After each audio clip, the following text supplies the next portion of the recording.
এসেছি ভাই মূলত হচ্ছে আমাদের ভাইদেরকে জেলে রাখা হয়েছে বিনা কারণে তাদেরকে অ্যারেস্ট করা হয়েছে। আমরা শুধুমাত্র তাদেরকে যাতে ছেড়ে দেয় এবং তাদের আমরা যথাযথ বিচার পাই সেজন্য আমরা শান্তিপূর্ণভাবে এখানে এসেছি। স্বাধীন বাংলা যেহেতু আমার স্বাধীন বাংলা স্বাধীন জনগণ আমি আসতেই পারে স্বাভাবিক, সেক্ষেত্রে আমি আসার পর অবস্থান নেওয়ার পরে পুলিশে আমার সাথে থাকা আমাদের ভাইদেরকে অ্যারেস্ট করে নিয়ে গেছে। নেওয়ার পরে আমাদেরকে ধাওয়া দিয়েছে, ধাওয়া দিয়ে আমাদের অনেক ভাইকে গাড়ির নিচে ফেলে দিয়েছে। এখানে যেমন দেখেন আমাকে নিজেকেও গাড়ির নিচে ফেলার পরে এই যে দেখেন এই আমার হাতে আমার এইখানে সব জায়গায় করে ফেলেছে। সরকারের কাছে আপনাদের দাবি কি?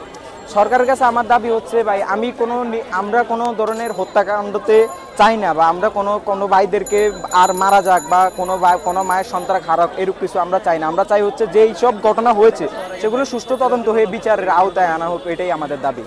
পুলিশকে আপনার সাথে মানে বন্ধু সূচল আচরণ করছে না? আমরা একটা কথা প্রচলিত আছে যে পুলিশ জনগণের বন্ধু, কিন্তু আমরা দেখতে পাচ্ছি এখানে পুলিশ জনগণের শত্রু। পুলিশ আমাদেরকে বলেছে আমরা নাকি রাজাকার, আমরা আফগানিস্তানি, আমরা পাকিস্তানি। পুলিশ আমাদেরকে আমরা ন্যাশনাল আইডি কার্ড অনুযায়ী আমরা বাংলাদেশে, আমাদের বাবা বাংলাদেশে, আমাদের 14 গোষ্ঠী বাংলাদেশে। আমি নিজে একজন স্টুডেন্ট, আমাদেরকে কিভাবে পুলিশ বলতে পারে আমরা রাজাকার? যেহেতু পরবর্তী সময় যে আমরা যদি কোনো সমস্যাতে কোনো বিপদে পড়ি সবার আগে আমাদের যাওয়া উচিত পুলিশের কাছে, কিন্তু আমরা এখন কার কাছে যাব? পুলিশ তো আমাদের কাছে আগে আমাদের কাছে ওই যে খারাপ আচরণটা তাদের নিজের আসল ফেসটা দেখিয়ে দিয়েছে। আমরা পরবর্তীতে কোন বুঝে আমরা তাদের কাছে যাব? কিভাবে নিরাপদ থাকবো? নিরাপত্তা আমাদেরকে কে দিবে পুলিশ না দিলে? এখন তো পুলিশ তো আমাদেরকে নিরাপত্তার পরিবর্তে হয়রানি করতেছে, আমাদেরকে মারধর করতেছে।